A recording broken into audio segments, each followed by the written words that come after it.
नहीं देखो, अभी तो हमने इस विषय पे नहीं सोचा है, मगर निंदा प्रस्ताव विधानसभा में पेश करने के लिए एक स्पेशल सेशन बुलाया जाए, ये हिंदुस्तान के इतिहास में पहली बार हो रहा है। ऐसा तो आज तक कभी हुआ ही नहीं है। भाई, निंदा प्रस्ताव आप सोशल मीडिया के माध्यम से भी कर रहे हो, अखबारों के माध्यम से भी कर रहे हो, जनसभा के माध्यम से भी कर सकते हो। भाई, आप जनता का जो पैसा है, जो विधानसभा बुलाने के लिए और विधानसभा की कार्य प्रणाली चलाने के लिए जो है पैसा लगता है, खर्चा होता है, उसको unnecessary just for to gain, political gain के लिए आप बुला रहे, दुर्भाग्यपूर्ण है। हिंदुस्तान में पहली बार ऐसा हो रहा है, पहली बार ऐसा हो रहा है। तो भारतीय जनता पार्टी क्या कर सकती है, आप सोच भी नहीं सकते। पॉलिटिकल ड्रामेबाजी के लिए किस स्तर पे, निचले स्तर पे गिर सकती है, ये इसका हम अंदाजा भी नहीं लगा सकते। ये दुर्भाग्यपूर्ण। एक और बात जो है, बहुत इंपॉर्टेंट बात है, वो ये है कि जो हमारा महिला आरक्षण बिल जो बाद सितंबर 2023 में पास हुआ पार्लियामेंट में, दोनों हाउसेस से पास हुआ। और अमूमन जब कोई बिल पास होता है, चाहे वो स्टेट गवर्नमेंट का है, गवर्नमेंट ऑफ इंडिया का है, महीने 2 महीने में वो प्रेसिडेंट को जाता है, प्रेसिडेंट के असेंट के बाद वो गजट में जो है वो नोटिफाई होता है। मगर हमारा जो महिला आरक्षण बिल है, आप हैरान होंगे, 2023 में पास होने के बाद 2024 में भी नोटिफाई नहीं हुआ, 25 में भी नोटिफाई नहीं हुआ। 2.5 साल बाद सितंबर 16 2026 को इसको माननीय राष्ट्रपति के द्वारा गजट में नोटिफाई किया गया है, 2.5 साल बाद।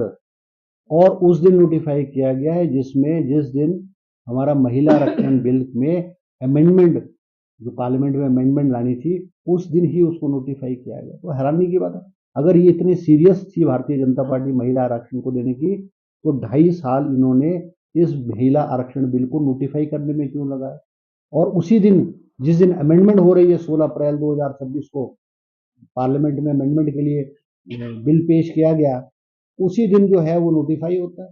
इनकी सीरियसनेस इस बात से आपको पता लगती है कि अगर सीरियस होते तो महीने 2 महीने में, अमूमन हर बिल महीने 2 महीने में नोटिफाई हो जाता है, प्रेसिडेंट के असेंट के बाद होता है। ये सब चीजें एक ड्रामेबाजी और जो है राजनीति खेल रहा है। देखो, हिमाचल प्रदेश में 4 नगर निगम के चुनाव होने जा रहे हैं, जिसकी तिथि जो इलेक्शन कमीशन ने तय कर दी। और धर्मशाला है, मंडी है, पालमपुर है और सोलन है। सभी जिलों में मंत्रियों को प्रभारी, एमसी में प्रभारी बनाया गया। मुझे सोलन में, कल मैंने विस्तृत रूप से सोलन में सभी समाज के सभी तबकों से और पार्टी के वर्करों से मीटिंग की है, और हम कंसेंसस लाने की कोशिश कर रहे हैं। और सोलन में निश्चित रूप में कांग्रेस पार्टी जो जीतेगी। मुख्यमंत्री का निर्देश है कि कांग्रेस पार्टी जो है चारों नगर निगम चुनाव जीते, उसके लिए हमने स्ट्रेटेजी जो है वो बना रहे हैं। और जल्द ही हमारे कांग्रेस पार्टी के जो टिकट्स हैं वो डिक्लेयर होंगे। और मुझे ऐसा लगता है टिकट डिस्ट्रीब्यूशन कमेटी की जो मीटिंग है वो 29 तारीख को धर्मशाला में जो है वो हमारे प्रभारी रजनी पाटिल जी की अध्यक्षता में, प्रदेश कांग्रेस अध्यक्ष और मुख्यमंत्री जी की उपस्थिति में जो है ये टिकट, चारों म्यूनसिपल कॉर्पोरेशन की टिकट का डिसीजन जो है वो किया जाएगा। ऑब्जर्वर्स अपनी रिपोर्ट जो है वो दे रहे हैं।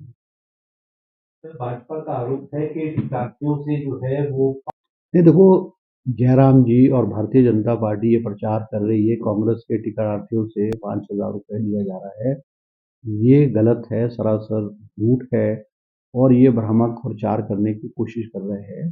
कांग्रेस के जितने भी प्रत्याशी हैं वो सिंपल एप्लीकेशन पे, जो हमारे ब्लॉक कांग्रेस कमेटी के अध्यक्ष हैं, उस कॉन्स्टिट्यूंसीज के, उस म्यूनसिपल कॉर्पोरेशन के, उनको अप्लाई करने के लिए कहा गया है।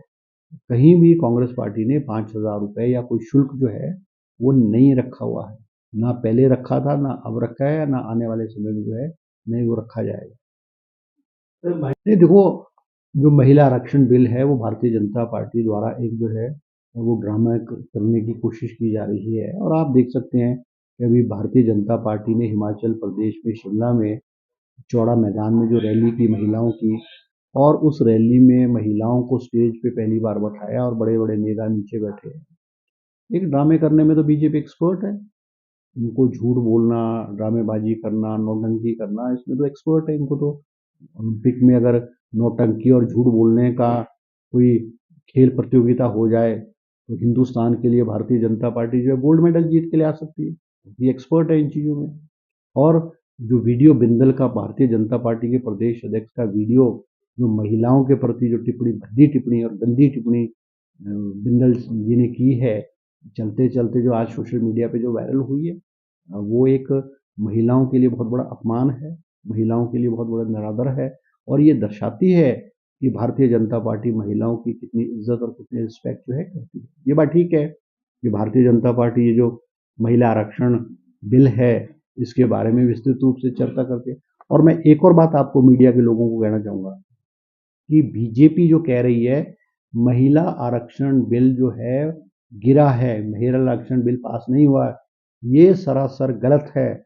महिला आरक्षण बिल सितंबर 2023 में पार्लियामेंट में पास हुआ है और उसका समर्थन कांग्रेस पार्टी और सभी दलों के लोगों ने सर्वसम्मति से उस महिला आरक्षण बिल को पास किया है। जिस बिल की ये चर्चा कर रहे हैं वो उस बिल की सिर्फ अमेंडमेंट है। बिल तो पास हो चुका है, बिल लागू हो चुका है और जो बिल है उसके मुताबिक 2029 में जो लोकसभा चुनाव होंगे उस चुनाव में महिलाओं को 33% 1/3 जो है वो महिलाओं को आरक्षण मिलेगा। ये बात मैं बीजेपी से पूछना चाहता हूँ कि आपने जब 2023 में उस बिल को पास किया लोकसभा में, उस बिल में कहा कि जो आरक्षण होगा वो नई सेंसस के आधार पे होगा। सेंसस 26-27 में होगी और सेंसस के बाद डिलिमिटेशन होगा और डिलिमिटेशन के बाद जो है वो बिल पास किया जाएगा। अचानक 5 राज्यों के चुनाव होते और बीजेपी को याद आ रही है जी कि महिलाओं का आरक्षण बिल लाना है। अरे भाई, आपका बजट सेशन जो है फरवरी मार्च में बजट सेशन हुआ। आप बजट सेशन में अगर आपने महिला आरक्षण बिल में अमेंडमेंट करनी थी तो बजट सेशन में लाते।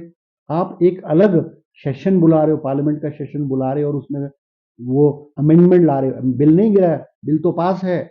वो अमेंडमेंट लाने की कोशिश की जिसमें अमेंडमेंट ने ये कहा कि जो सेंसस है वो 2026-27 का सेंसस नहीं, 2011 के सेंसस पे होगा और नए सिरे से डिलिमिटेशन करके जो कॉन्स्टिट्यूंसीज हैं उनको 543 से बढ़ा करके जो है 850 किया जाएगा। भाई ये एक यकायक एकदम आपको ऐसा ख्याल कहाँ से आ गया? तो ये ड्रामेबाजी और नौटंकी है, दिखावा था और बीजेपी को पता है स्पष्ट रूप से कि किसी भी कॉन्स्टिट्यूशनल अमेंडमेंट को करने के लिए जो है 2/3 मेजोरिटी चाहिए।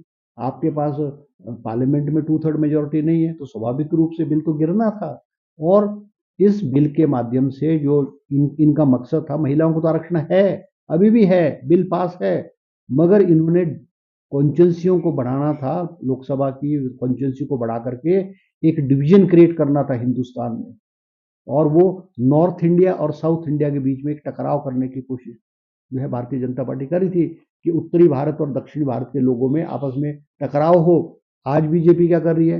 हिंदू को मुसलमान से लड़ा रही है, मंदिर को मस्जिद से लड़ा रही है, जाति के आधार पे, क्षेत्र के आधार पे, धर्म के आधार पे आज भारतीय जनता पार्टी हिंदुस्तान के लोगों को इन चीजों पे लड़ा रही है और इस बिल के माध्यम से इस देश के जो है दो टुकड़े करने की, दो हमारे रीजन्स की, नॉर्थ इंडिया और साउथ इंडिया में एक टकराव पैदा करने की कोशिश बिल के माध्यम से की थी। मगर जो हमारे सांसद हैं, चाहे वो कांग्रेस के सांसद है या और रीजनल पार्टीज के सांसद है, उन्होंने इस बिल का विरोध करके वो बिल गिराया और अच्छा है कि ये बिल पास ना हो, क्योंकि इस तरह की जो डिलिमिटेशन है या और चीजें हैं वो एक कंसेंसस से होनी चाहिए, क्योंकि वो एक देश का सवाल है, कोई इंडिविजुअल पॉलिटिकल पार्टी का सवाल नहीं होता है।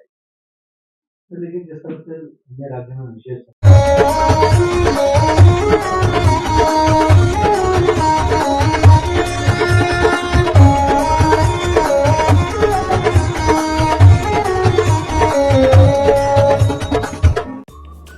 Namaskar, I'm Alka Bharadwaj, Principal Gurukul International School, Kunihar. At Gurukul, we offer NEP-oriented modern education for the holistic development of your child. Admissions open now. Give your child the better foundation they deserve.